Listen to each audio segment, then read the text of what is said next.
Yeah. All right, all set. Well, I've shared a little bit about your background, Chelsea, with Robert and Susie here and others, but it would be great if you want to just start and introduce yourself and some of your work. Yeah, absolutely. And I'm going to share some slides too, if I'm able to. Let's see. Hopefully you can still see me okay as well. So I'm Chelsea Schelly, and I'm an associate professor of sociology at Michigan Technological University. And I want to start by telling you a little bit about myself as a sociologist. So I study social groups. I'm a scientist of social groups. And the way that I approach studying social groups is to really see the ways that we behave collectively as rather than reflective of preconceived ideas or kind of intellectual categories, that they really reinforce those collective values and those collective social categories. So rather than seeing our thought as leading to our action, really looking at our actions and thinking about how they reinforce our collective thoughts, and seeing that most of our habits and behaviors are pretty habitual and pretty unthinking in many cases. And so when we, as sociologists, when we want to study the collective behavior of social groups, really starting from that foundation, understanding that most people aren't going through their day kind of cognitively processing, why do I behave in the ways that I do in some conscious level, but they're really, most of our behaviors are pretty habitual, pretty unthinking patterns of behavior that we learn from society. And I bring this perspective into studying energy transitions, particularly through the MyCares project, the Michigan Community and Anishinaabe Renewable Energy Sovereignty Project, which I'm going to tell you a little bit about today. So I think my notes, my words will probably be brief. I hope we can have some conversation as well. But I want to tell you a little bit about what MyCares is as a project and how we've approached studying energy transitions and what makes that approach unique and sort of different when we're thinking about energy decision making. And then just summarize some of the things we've learned across some of our collective case studies and what I think those things mean for studying energy transitions, or really any transitions in the future, right? Again, when we're thinking about people coming together to behave in ways that address collective action problems in some way, my hope is that these lessons are useful not only for thinking about energy transitions, but really any kind of collective action problem, and recognizing how values across domains can be shaping the ways that people engage in their behavioral choices and their collective responses. So the Michigan Community Anishinaabe Renewable Energy Sovereignty Project is a multi-year, multi-institution, National Science Foundation funded project. The goal of the MyCares project is to learn from communities to ensure that community cultural values are prioritized in energy transition planning processes. So the National Science Foundation has a program within it called the Convergence Program, and the Convergence Program requires that you work outside of academic disciplines and outside of academic institutions to be solving problems that you can't solve alone as academic institutions. So we have several of our partners listed at the bottom, tribal nations partners, including Keweenaw Indian Community and the Sault Ste. Marie Tribe of Chippewa Indians, nonprofit partners like Groundwork Center for Resilient Communities, and really came together to say, how can we study energy system transitions without talking to the same people who always come to the energy planning meetings, without trying to engage with the groups of people in communities that might say that they care about energy? How do we learn about broader social values and use those to inform energy systems decision making? And our process is really based on this research framework. This research framework is conceptually based on Anishinaabe teachings of the medicine wheel. And the idea with this medicine wheel, or with any medicine wheel, is really recognizing relationships across domains and balance across domains, right? That we don't prioritize any one direction or any one area, but really seeing the balance across them. And again, taking a unique approach to studying energy systems, starting by asking, what do we care about? What do we as collective groups of people really value? And how do these values influence social choices? So rather than starting with, what do we want to see in our energy systems? We started with, what do people and communities care about? And even as we learned kind of foundationally before that question of what do communities care about, we found communities talking to us about how do communities identify themselves in relationship to other communities around them, especially I think in the energy systems world, but I think this would be true in lots of kind of service areas for communities. The utility service territory might not align with the community's conception of itself, and a community's conception of itself might not be defined based on kind of municipal planning boundaries or the other boundaries that we use to make planning decisions. So how do we start with, how do communities identify, and what do communities care about? And then how does that align with the processes we have for planning or decision making? We also ask questions about, what do we know and what do communities know about energy systems transitions, rather than starting with, what do the experts know and what do we know is technically possible, really asking, what do communities know to be true when it comes to risk, barriers, opportunities in energy systems? What's possible? And you'll see this a little bit in talking about the results. One of the things that we see from this study is really that what I would call, as a sociologist, the forms of capital, the sort of resources that communities have in their pockets to be able to trade with other communities, those don't all look the same. And there's some kind of surprising ways, I think, that the different forms of capital shape what's possible for communities. And sometimes money and land access alone aren't going to get a community there. So trying to understand, what are the resources, or what I would call, again, forms of capital, the resources that we have to exchange, what are they in a community and what role are they playing? And then what should we do about it together? And really, again, seeing this research framework of asking these questions as intending to capture relationships between them, right? That you can't answer one of these questions without the answer influencing the others, and seeing them as in balance, right? That we have to balance what's possible with what communities care about, and that answering one of these questions alone doesn't create a map for decision making, but working through them together can give us an idea of how to approach our research and how to approach decision making in the context of our research. In Anishinaabe traditions and traditions of Indigenous scholarship, there's also a focus on these 4 R's, and I wanted to just bring attention to them in thinking about how we approach our work, and thinking about how we approach energy systems decision making. So these 4 R's they shape how we engage with communities in research, but they also shape how we think about what it means to engage in energy systems decision making.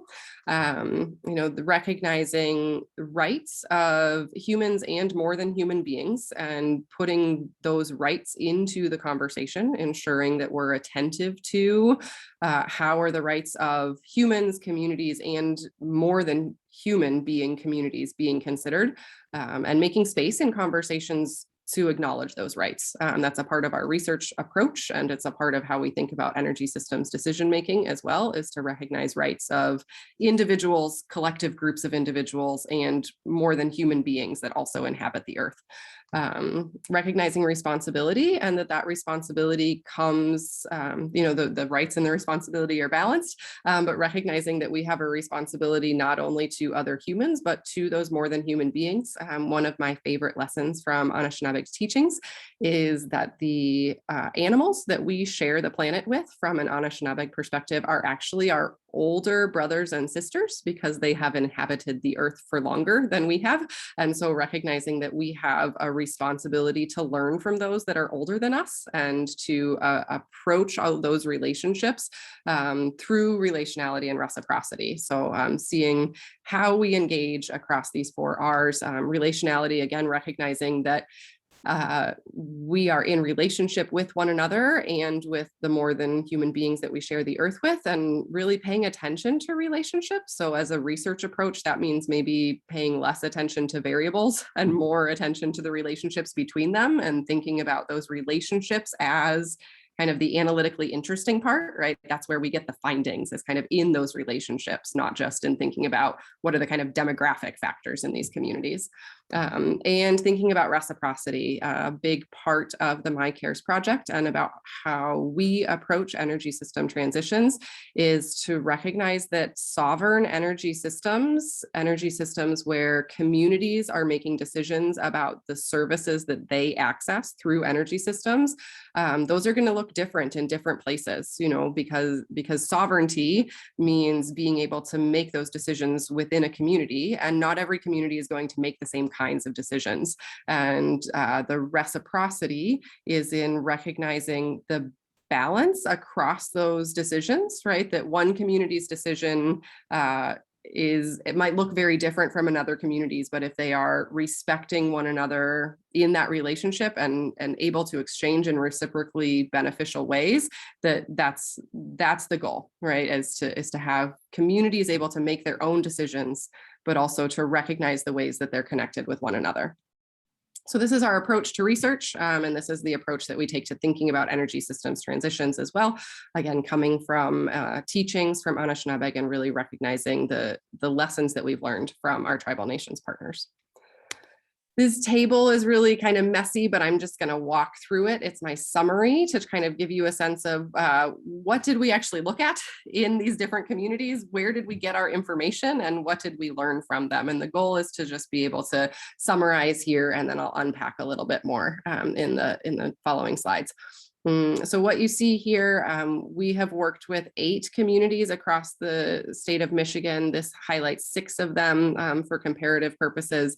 So these 6 communities, 3 of them have municipal utilities where they're served by a municipal utility company. That means that the community has its own energy company that is, their goal is to provide energy services. They're a public entity. Their goal is not for-profit energy sales, which is different. Some utilities are investor-owned utilities. Their goals are very different than municipal or public utilities.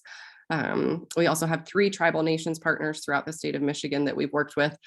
Each one is served by multiple utilities. So their tribal nations territory is not within one electric service territory. They are interfacing with multiple utilities.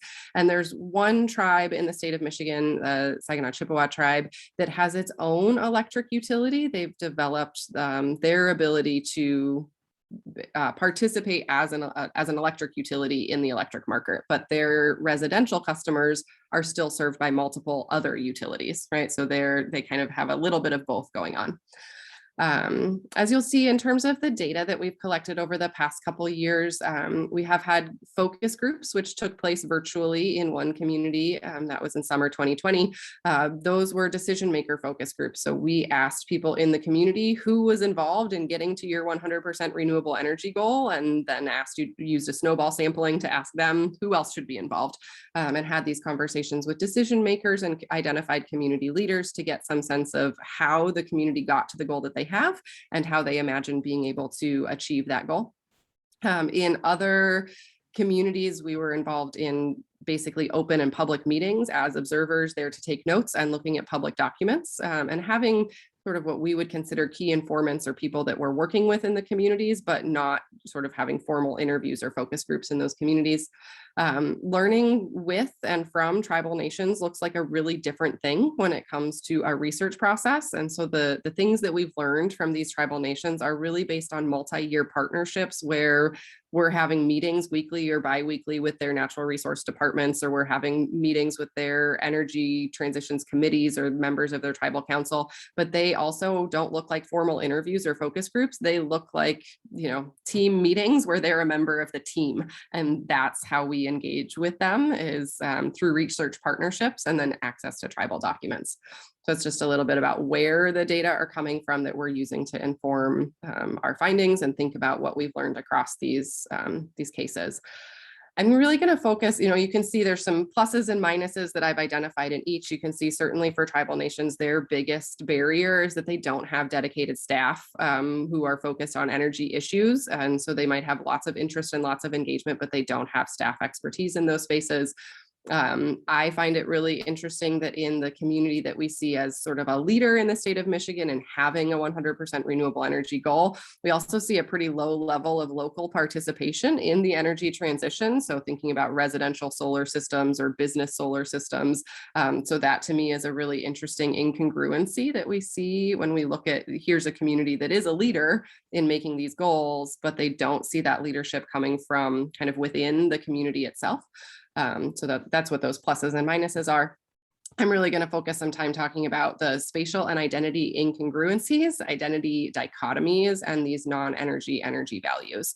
So that's what I want to spend a little bit of time talking about. As I already mentioned, utility service territories and community self-identities do not align, right? And so when we're thinking about planning for or making decisions about energy system transitions, it seems really, really important that we involve communities outside of that service territory, because how communities identify themselves doesn't align with where the utilities boundaries are. And so, whether that's regional planning organizations or collective conversations that go outside of the utility territory. But again, this is a place where if you just say we're going to have an energy planning meeting and the utility is going to host it, you might not be capturing who matters when it comes to community self-identity. We see a lot of interest in kind of regional collective identities in the state of Michigan. The Grand Traverse region is one place where we hear this language. We also hear it in the UP, right? I'm in the Upper Peninsula of Michigan. People identify as being a part of the Western Upper Peninsula. That is multiple service territories, but it's how people collectively identify. And so those collective self-identities or those community self-identities are the things that motivate them to engage in collective decision-making. So how do you make sure that there's some dialogue happening at the scale of those collective self-identities so that people feel motivated to participate? I think that's one of the big things that comes out of this, recognizing that the broader regional identities, again, might provide more support for broader energy planning, but those broader regional identities also open up these identity dichotomies, which I think maybe you can summarize kind of simply of who's taking what from whom, and recognizing that particularly in the urban-rural interface, urban community leaders might be promoting renewable energy goals that require or that rely on rural communities to site those facilities. And that can create tension and siting conflict because rural communities don't want to serve as as benefiting those urban areas. And this is just one example. In one of these municipal utilities, kind of the collective conversation is, and what I heard repeatedly is, well, the rural communities, they rely on us as an urban center for access to healthcare, access to amenities, but they don't pay taxes here to support those things. So sort of like hosting our energy systems would level the playing field in some way. But there's a lack of recognition that those rural communities also host amenities that the urban communities benefit from in terms of recreation or tourism or camping or whatever it might be. And those things don't seem related to energy, right? To say kind of who's using what services from what community doesn't seem related to energy, but it influences the energy conversation. And so to open up more broadly, like how are we mutually relying on one another? How do we mutually depend on one another and support one another? To me, that seems like a more successful place or a potentially more successful place to start a conversation than to just say, hey, will you accept our energy system here, right? Can we put solar in your county? To say, well, how do we mutually benefit one another and how can energy fit into that? Because we see that dichotomy potentially playing out through siting conflict, right? That rural communities would not want to host. The same dynamic is true in tribal, non-tribal identities. Tribal nations have access to different kinds of resources when it comes to siting solar systems, the finances of solar systems, but they and so I think non-tribal communities sometimes look at them and say, well, they have kind of better access to these economic goods that make this possible, so let's use that. Where tribal nations might be lacking a lot of the staff capacity or knowledge expertise that would even be necessary to utilize those resources, right? So just because they have these advantages at their disposal doesn't necessarily mean they have the capacity to use them. And so we see the same kind of tribal, non-tribal dichotomy playing out, where there's perceptions of what a tribal community has that might not match the reality. And on the flip, there's a perception from tribal nations of what their non-tribal utility partners or utility service providers might have. And again, those issues don't seem like energy issues until they come into energy systems decision-making. And so starting from a conversation of how do we mutually benefit one another and having energy fit into that, rather than saying, how can we work together on energy, aligns with what we see, where people are thinking about issues of community self-identity outside of energy that then influence how they approach energy decisions. So, non-energy values that translate into energy decision values. I think this is a really big part of our work too, is, we started from what are the collective community values that might influence energy decision-making? Self-identity as a regional leader can foster regional leadership, right? If a community says we are a leader, it doesn't have to be in energy. In the case of the community in the UP that has a community solar program that's been, 100% subscribed, very, very successful. They're just a very tiny municipal utility. They don't see themselves as an energy leader, but they wanted to be a leader in the UP for showing this is possible, right? And if you had gone to that same community and said, how do you feel about solar? It would have been a really different conversation than saying, what do you like about your community? What are you proud of in your community? Solar might not have been of interest at all, but we're a community that leads the way in our area.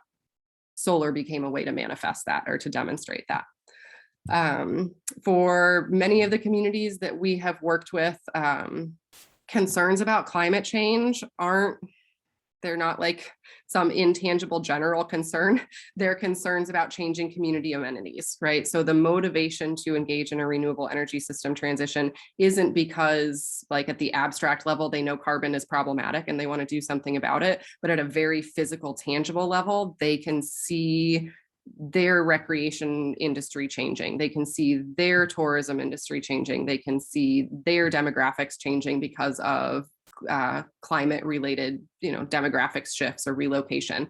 And so if there was a time at which people were motivated by abstract environmental values associated with carbon, I think it's past. And now people are really thinking about, how does this impact my community? And you can kind of even skirt around the conversation about carbon or climate and just say, what's changing here? And how is that going to impact, your community's identity, the characteristics of your community, and how does energy fit into that?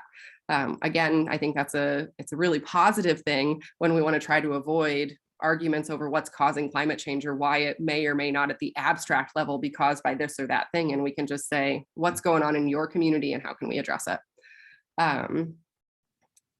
Other community identities influence how people are thinking about energy systems. And one of the things that was a surprise for us is that communities that identify as agricultural communities, they have reasons to be very concerned about solar development, particularly in their communities associated with water quality. There's a kind of belief that putting in a utility scale solar is going to impact a water table, is going to create negative impacts on water quality, that's going to impact the character of an agricultural community. So even communities that might not be agriculturally productive anymore, that still have the land availability, being a rural community that has an agricultural past could negatively influence your desire or your social support for solar. And that was, I guess, not what we had expected to see. On the other hand, the tribal nation in Michigan that has its own municipal utility, their motivation is 100% economic development. They are not thinking in terms of, carbon. They are not thinking in terms of kind of other potential motivations. They are thinking 100% in terms of economic development. How do we keep more money in the tribe by being a wholesale utility provider? Again, looking for those kind of counterintuitive motivations for energy transitions, and then recognizing that we can support more effective transition work if we look for those counterintuitive opportunities rather than believing we know why people would support this and trying to message around it.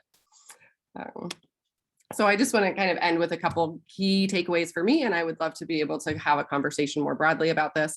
Again, this regional collective identities don't align with utility service territories, but they might align with other kinds of planning entities, right? And so trying to think in terms of regional planning and trying to think in terms of regional identities, I think can help to support energy transitions that are happening at the level of meaning for individuals, because the level of meaning is not their utility. The level of meaning is broader, and trying to start with, how do you identify your community? Let's make sure that that whole community is involved in this decision-making process.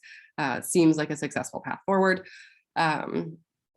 What we see is that lacking capital or lacking those resources comes in lots of forms, right? Some communities do just lack the money to be able to invest in solar, but it's never just the money, right, to invest in solar or wind. Sometimes it's space, sometimes it's education, sometimes it's land access, and land access doesn't always just look like number of acres. There's a tribal nation in the UP that we work with. They have a lot of land, but a lot of it is protected under wetlands categorizations. And so they really are space constrained for their own renewable energy systems, even though if you were to look at them at a map, you would say, well, they have an abundance of land, but they don't have land that can translate into development potential. And so recognizing just that, the resources at a community's disposal, they look different for different communities. There's a wide variety of resources that become relevant for energy transitions. And it's not always as simple as, how many acres do you have or how many dollars can you put into this? It gets more complicated than that.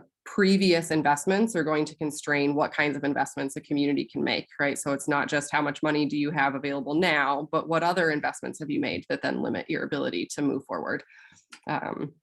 And identifying those collective community values. And this is really the key for my cares, I think, is recognizing that people's values are shaped by place, right? We value things in part because of where we live. And of course, those things are kind of mutually reinforcing. And I'm not suggesting that one comes before the other, but our values are shaped by place. And to try to understand how a collective set of values is defined by and reinforced by and perpetuated in place, rather than saying, as a researcher, I could say, well, I know why this is beneficial, so I'm just going to go tell a community why it's beneficial. That's really different than starting from a position of what do you care about? And who do you even see as, who collectively, individually, and spatially, who do you see as a part of your kind of, wheel of concern? Let's start with getting a sense of who is in that collective community and how are those values defined by this place? And then can we engage in spatially appropriate transition decisions because we have a better understanding of how people identify their communities, starting with who's a part of your community and what do you care about, rather than starting from, we know why this transition is good for you, seems like a more effective way to engage. And again, I think even certainly beyond energy transitions, any attempt to understand collective self-identities and how they motivate behaviors or behavior change from an Indigenous perspective would have to be rooted to place, because place always matters. We always come from someplace and we're always rooted in some way to that social or shared space, and is always going to involve motivations outside of one domain. Right. So our motivations for energy systems behavior is not just related to energy, but related to all sorts of other things. That's going to be true in any domain, whether we're making decisions about education or healthcare or whatever it might be. Our motivations are never based on just that one domain. And I think we can just see that more clearly in energy, because energy impacts everything and is so defined by institutions that might not actually align, that really in most cases misalign with how people collectively identify themselves, their communities, and who should be at the table for making decisions. I'm going to stop there, and I welcome, like I said, welcome any questions, and I'm happy to share these slides if it's helpful. Thank you. Thank you. Yes, we would love those slides. Hey, Robert. Hi there. Outside as usual. Yeah, that was great. Thank you so much, Chelsea. I definitely have a couple follow-up questions, but I'll see if Susie or Robert have anything to share. Yeah, I have a Yeah. question. Yeah. I loved your presentation. Thank you, Chelsea. I have I'm outside, as you can see. I have like a kind of a crazy back-to-back day. So this is my one time when I could listen to something interesting and actually get some steps in. So that's why I'm outside. So what I love about what you presented is it really aligns with a framework that we use at Wonder that, I don't know, Alicia, if you shared that with Chelsea. But even without that framework, the question that I guess I have is, we often think about change happening at the individual level and how change happens and manifests within a person based on some of the things that you named, which is people's sense of self or identity, people's lived experiences, people's values and beliefs. Mhm.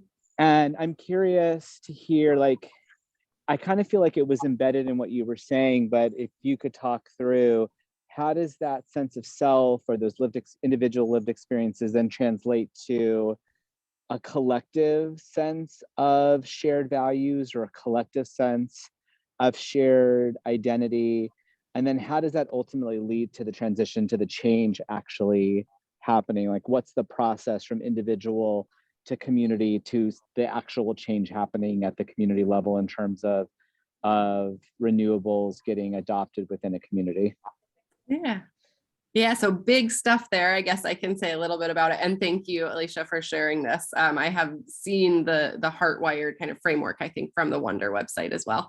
I guess a couple of things come to mind immediately. One is, again, going back to the Indigenous teaching that our identities are tied to place, and like we are place-bound beings as human beings. And even in, kind of contemporary society where people move around a whole lot and where there's a whole lot more mobility than there used to be for our species, we still identify as from somewhere. We still identify as a member of a community, and that community is typically, at least one of our communities is bound by place in some way.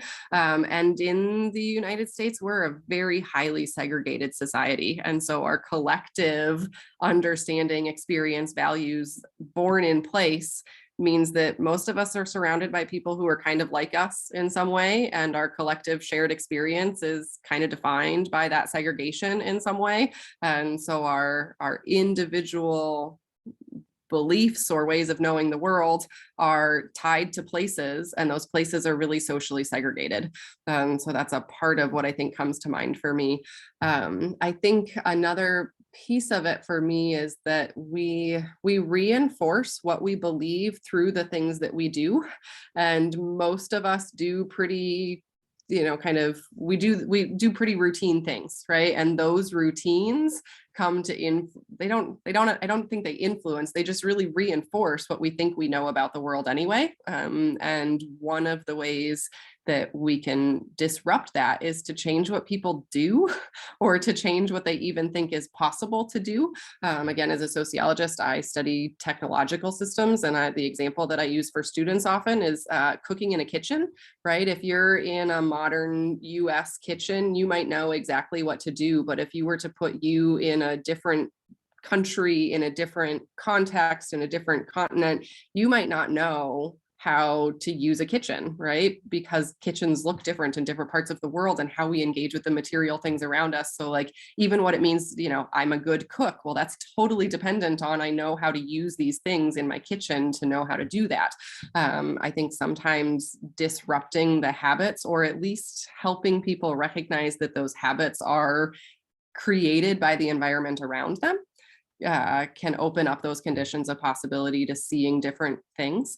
And I think empirically, we know human beings are more supportive of the energy systems that they see, whether that's a wind turbine or an oil pipeline. When people live in communities where energy systems are visible, they are supportive of those energy systems. When you propose something new in a community, people are less supportive of that energy system, regardless of the carbon impact, environmental impacts. Just generally speaking, people are more supportive of energy systems that they already see in their communities. And for me, that just feeds back into our values, our beliefs, our priorities are born in place. most of us live in pretty segregated places. Most of us are engaged in pretty habitual actions within our place. And so new things are always, for humans, going to sort of disrupt those patterns of thought and of behavior. So how do we bring in the new to help to create those new categories of thought? Because I think it's actually through doing differently that we come to think differently, not that we get our education and then we think differently and therefore do differently. Kind of switches the order in our kind of thought action dichotomy. But those are some thoughts that come to mind for me. Thank you. That was really, really helpful. And I loved the framework of place as a sense of both like everything you've shared, like lived experiences, a sense of self and identity, how it shapes belief systems, etc. So thank you. That's really helpful. And habit, right? So how habit actually informs all of those pieces as well. I'm really curious, you mentioned on our call a few months ago too, this agricultural community. And one of the things that we think about a lot as it relates to that hardwired framework that Robert mentioned is that when people's is, when all of those factors, right, habit, place, as well as the beliefs, values, identity, experiences that come as part of those are aligned, it's really easy for people to make decisions, right? Whenever they're in conflict, that's where if you think about issues that you maybe are a little bit in conflict about in your mind, it's usually because some of those are off, right? Your values or your desire to see yourself as a leader might be different from your emotions around, for example, vaccines right now, right? And so you might be a little bit misaligned, you might be in conflict there. And we see that conflict as a window of opportunity in what we do because we're intentionally trying to move people through those journeys. And so I'm really curious, especially in the agricultural community you mentioned, it sounded like, there was some conflict there, some kind of, aspects of their identity that was misaligned with other aspects. Yeah. And do you see any windows of opportunity there through those values or through that identity? Yeah, so that's an interesting case where, there's a municipal utility that serves the city. There's a broader township around the city. And the proposed solar energy was an external factor altogether, right? External company not serving the municipality. And so I think one thing is if you know that a community identifies as, we're this community and we have this, city, but it's really this broader township and we're an agricultural community, having an external person come in or organization come in and say, well, we'd like to develop this here. Like it already starts with the for whom, right? By whom, for whom. So that already creates some of that conflict. That's something that comes to mind right away, right? And certainly if we're working from a perspective of energy sovereignty, projects should either be owned, developed, or benefiting local communities in some way. And in this case, I think there was already a conflict because it wasn't going to be owned or developed by anyone local. And there wasn't a proposal for community benefits where they could see what is this going to bring into the community. I'm sure you all already know this in your work. I'm sure I'm not telling you anything new, but the reality of an agricultural community as an extractive and polluting community is not what they're anchored to, right? They're anchored to agricultural community as land stewardship, as long-term commitments to a land ethic. And so to go into that community and say, you're already extracting value from the land, you're already polluting this land, what's the difference? Like that's not going to help, right? Right. To recognize like when you're working through community or collective self-identities or values, it's not about what's real, it's about what the community believes to be real. And what they believe to be real is that as an agricultural community, they are stewards of the land and that this kind of project impacts their stewardship or their potential for stewardship. And so I think, at least from an outside perspective, I think we look at it and say, agriculture is an extractive industry. You're just extracting energy instead of, corn. What difference does it make? But that's not how the communities see themselves. And so those are, I guess, those a couple thoughts there, right? Is one, it's an external entity coming in, and that's always going to create some level of conflict for communities that self-identity is really based in place and rooted around a particular local place. But then also, I think the presumption from that external developer was extraction is extraction. We're just changing, one thing that we're extracting for another. And that wasn't rooted to how the community perceived themselves, which is as stewards, not extractors. Right. Okay. That's really interesting. I have another question, and it's really based on what you just said, which is, because we often think about messengers, and messengers help to facilitate trust. And so, having an outside entity or utility come and say, this is what's good for you, that's already like going to be no on the sort of trust meter, because you're not from our place. So, we often will look for messengers who align with a shared sense of identity, including community identity. One of the things that we see in smaller rural communities that makes that difficult to do is the reputational risk that goes with being the first or the perceived like rule breaker or like new norm setter, especially in rural communities, because you really depend on your neighbors, and you don't want to be seen as an outsider. Like I've heard people say, like, when it's the volunteer fire department that actually comes to like protect your home, you do not want to be seen as the outsider, because that's like, then no one's going to come to actually save your home if your home's on fire. So I'm curious what experiences you've had in smaller rural communities where reputational risk is a consideration to get someone to sort of buck the trend and to raise their hand and say, I think this is a good idea for our community, if it's the new thing, and the new thing is usually the scary, weird thing. Yeah, I think that's a really interesting question as I'm thinking about it. One of the pieces of that, right, is that in rural communities, local leadership typically looks like a certain demographic. And one of the major concerns for many rural communities is losing their younger demographics to opportunities elsewhere. So one of the things that we've seen is that if you have a trusted local leader who's of that younger demographic, it can be easier, right, to get them to participate, and it can be easier for them to be trusted, because it's okay for young people to have new ideas in some kind of basic way, right? But if you can get on board with that young person who has new ideas, maybe they're more likely to stay, right? Maybe you're actually speaking to that generation that you're afraid of losing. And so we've seen in a couple of communities that I've worked in here in the UP, keeping local younger generations locally. Communities aren't convinced by the jobs argument, because renewable energy systems aren't creating a ton of jobs, right? So they're like, it's not because you're keeping the jobs here that they're going to stay. It's because it gives them something to be proud of in their community, that maybe they're likely to stay, they're willing to start a business, they're willing to engage in some way. So I think figuring out, again, this is a totally not energy related issue. In rural communities, they care about keeping young people. And so they're more likely to trust young people who are local families who can bring in those new ideas, and they can say, well, that's just a part of, that changing demographic. I think the reality is it's really hard for young people in rural areas to step into rural leadership. And I don't think that that's related to lack of trust of those individuals. I think it's really related to lack of social support and really changing family norms, right? Where for the people who are older in those positions, it was not expected that they be home with their families in the evening when those meetings are happening. And now it's really different for families who have young kids. There's a changing understanding of, norms of family that I think influences the inability of young people in rural areas to really get involved civically, because we don't have the same structural support systems and there's different expectations for families.